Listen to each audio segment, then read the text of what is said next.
Revolt of 1857 part 2 से second part है, उस दिन के बाद जो आज कंटिन्यू कर रहे हैं। After the battle of Plassey, Plassey का जो युद्ध हुआ था 1757 में, the British led the first step towards getting power in the northern India. उत्तर भारत में पहला कदम था वो अपना पावर बढ़ाने के लिए, अपनी विस्तारवादी नीतियों को साथ में रखते हुए विस्तार करने का, उसको हड़पने का पहला स्टेप था। उत्तर भारत पे अपना कब्जा जमाने के लिए पहला स्टेप ब्रिटिश सरकार ने कब बढ़ाया? After the battle of Plassey that was held in 1757 1757 and in 1857 took place the major revolt. 1857 में एक महत्वपूर्ण मुख्य विद्रोह हुआ, लड़ाई लड़ा गया भारतीयों द्वारा। इंडियन हिस्ट्री में इस विद्रोह का बहुत महत्व है। आधुनिक भारत के इतिहास में इस विद्रोह का बहुत बड़ा स्थान है, बहुत महत्वपूर्ण जगह है आधुनिक भारत के इतिहास में। In Indian history this is considered as the significant turning point in the Indian history, Indian modern history. 1757 से लेकर के 1857 तक लगभग 100 साल तक ब्रिटिश ईस्ट इंडिया कंपनी का शासन रहा, जो शासन करती थी on behalf of British crown, British ताज के ऑन बिहाफ में ब्रिटिश ईस्ट इंडिया कंपनी राज करती थी भारत पे। भारत उस समय ब्रिटेन का कॉलोनी था, यानी उपनिवेश था।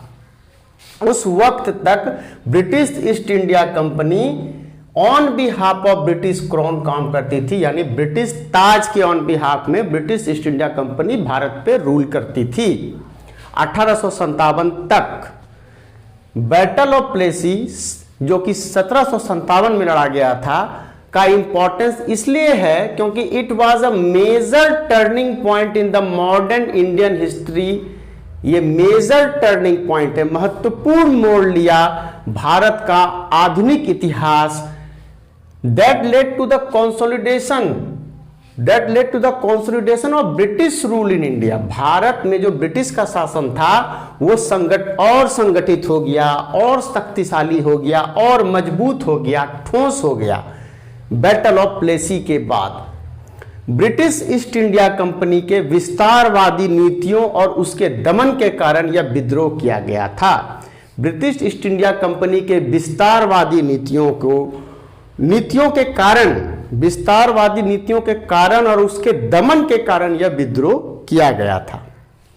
1757 से 1857 तक ब्रिटिश गवर्नमेंट खुद को एक्सपेंड करने का प्रयास कर रही थी, खुद को मोटा करने का प्रयास नहीं कर रही थी, खुद की टेरिटरी को बढ़ाने के लिए बढ़ाने का काम कर रही थी, प्रयास कर रही थी, बढ़ा रही थी अपनी नीतियों द्वारा, अपने पॉलिसियों द्वारा। The revolt of 1857 was first ever war for Indian independence। ये पहला युद्ध था इंडिया के इंडिपेंडेंस के लिए, यानी भारत के स्वतंत्रता के लिए लड़ा गया पहला युद्ध था। It started on 10 May 1857। It started on 10th May 1857 at Meerut.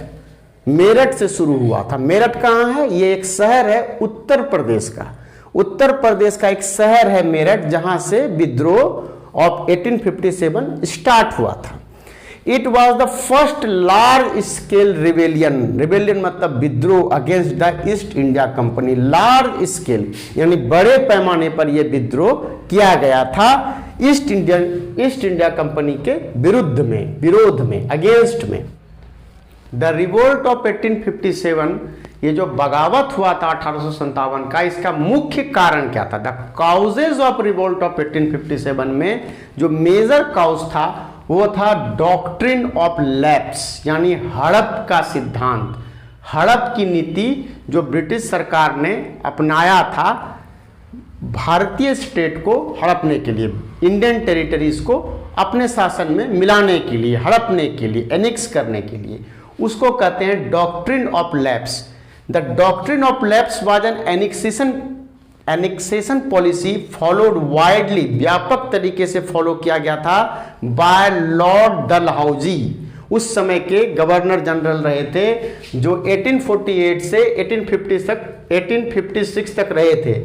1848 से 1856 तक रहे थे, लगभग 8 साल तक वो गवर्नर जनरल रहे थे। उन्हीं के रीजन में, उन्हीं के शासन में ये पॉलिसी इंट्रोड्यूस किया गया था। इट वॉज डिवाइज्ड और introduced by Lord Dalhousie. Doctrine of lapse, ये जो नीति थी, इट वॉज डिराइव्ड बाय और डिवाइज्ड बाय या introduced by Lord Dalhousie. He was the Governor General of India from 1848 to 1856. That is almost 8 years he ruled as a Governor General of India. The doctrine of lapse was an annexation policy. ये हड़पने की policy थी। भारतीय क्षेत्र को, भारतीय राज्य को, इंडिपेंडेंट स्टेट को, प्रिंसली स्टेट को ब्रिटिश लोग अपने शासन में मिलाने की जो पॉलिसी अपनाए थे, उसी को कहते हैं annexation policy, that is doctrine of lapse. ये बहुत ही व्यापक थी, वाइडली फॉलोड वाइडली बाय, ये अप्लाई किया गया था। ये जो पॉलिसी था, हड़पने वाला पॉलिसी, ये doctrine of lapse Lord Dalhousie द्वारा लाया गया था। When he was the India's Governor General from 1848 to 1856. It was used as administrative policy, प्रशासन करने की नीति थी, for the extension of British territory, British territory का विस्तार करने के लिए यह पॉलिसी लाया गया था। कौन लाया था, किन्होंने लाया था? लॉर्ड डलहौजी ने लाया था। This policy declared that if an Indian ruler died without a male heir and his kingdom would lapse हो जाएगा, that is become the part of company territory। अगर कोई भारतीय रूलर का कोई प्राकृतिक बेटा नहीं है, मेल सक्सेसर नहीं है, मेल वारिस नहीं है, तो ऑटोमेटिकली उसका जो किंगडम है, उसका जो टेरिटरी है, वो ट्रांसफर हो जाएगा ब्रिटिश ईस्ट इंडिया कंपनी के टेरिटरी में। वो ब्रिटिश ईस्ट इंडिया टेरिटरी का पार्ट बन जाएगा, उसके हाथ से निकल जाएगा, राजा का वो संपत्ति या क्षेत्र नहीं रह जाएगा, वो ब्रिटिश ईस्ट इंडिया कंपनी का टेरिटरी बन जाएगा। तो doctrine of lapse was devised और इंट्रोड्यूस्ड बाय लॉर्ड डलहौजी। यह हड़प की नीति थी, यह हड़प का सिद्धांत था। लॉर्ड डलहौजी 1848 टू 1856 तक, लगभग 8 साल तक गवर्नर जनरल रहे इंडिया में। This policy help British a lot in annexation of Indian state. भारतीय राज्य को हड़पने में यह पॉलिसी बहुत मदद की, ब्रिटिशों का बहुत मदद की। भारतीय राज्य को हड़पने में यह नीति बहुत काम आया ब्रिटिश लोग को।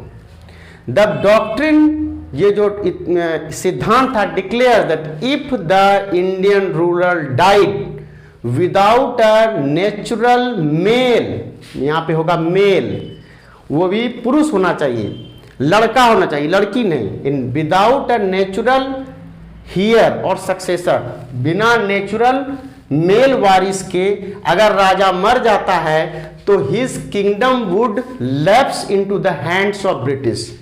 उसका किंगडम ऑटोमेटिकली ट्रांसफर हो जाएगा ब्रिटिश ईस्ट इंडिया कंपनी के पास। That is it will become the part of the company territory, that is it will become the part of the company territory. The doctrine of lapse was an annexation policy, हड़पने का हड़प नीति था, हड़पने वाली नीति थी, followed by Lord Dalhousie, when he was India's Governor General from 1848 to 1856। Doctrine of lapse के तहत, डॉक्ट्रिन ऑफ लैप्स के पॉलिसी को अप्लाई करते हुए the Indian states that were annexed, जो इंडियन स्टेट को हड़पा गया था, डॉक्ट्रिन ऑफ लैप्स पॉलिसी को अप्लाई करते हुए कौन कौन था? सतारा, 1848 में, 1848 में सतारा को हड़पा गया था। डॉक्ट्रिन ऑफ लैप्स पॉलिसी को अप्लाई करने के बाद यानी कि डॉक्ट्रिन ऑफ लैक्स पॉलिसी को अप्लाई करके सतारा को हड़प लिया था ब्रिटिशों ने। It was the first princely state where doctrine of lapse was applied. Satara पहला प्रिंसली स्टेट था जहां डॉक्ट्रिन ऑफ लैप्स पहली बार लागू किया गया था, और डॉक्ट्रिन ऑफ लैप्स को लागू करके सतारा ही ऐसा पहला इंडियन स्टेट था जिसको कि एनेक्स किया गया था, हड़पा गया था। यानी ब्रिटिश कॉलोनियल रूल के अंतर्गत इसको अपने टेरिटरी में ब्रिटिश मिला लिया गया था, ब्रिटिशों ने अपने टेरिटरी में इसको मिला लिया था। Satara was the first princely state where doctrine of lapse was applied, Satara में 1848।